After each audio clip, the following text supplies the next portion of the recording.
আজকে আমি তোমার গুলো কম যে হঠাৎ করে যদি মাসে যদি ব্লাড প্রেশার হাই হয় তাহলে ইমিডিয়েটলি ওই টাইমত কি করা লাগবে।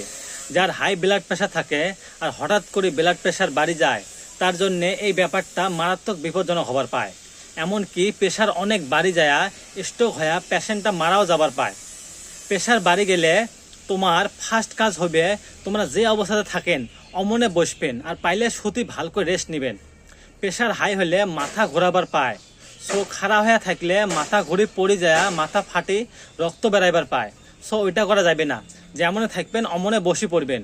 আর এই টাইমত একদমই প্যানিক হওয়া যাবে নয়, উচ্চে শরৎ কথা কওয়া যাবার নয়, আর কোনো উত্তেজনাময় কাম করা যাবে না।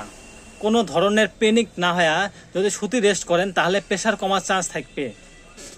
তারপরে যদি প্রেশার না কমে তাহলে নিয়মিত যেটা ওষুধ খান ওইটা খেয়া দিবেন। ওষুধ খাওয়ার 1 ঘন্টা পরেও যদি প্রেশার না কমে তাহলে রোগীটা হসপিটালত নিয়ে যাবেন আর একজন ভাল ডক্টর দেখে নেবেন। Thank you.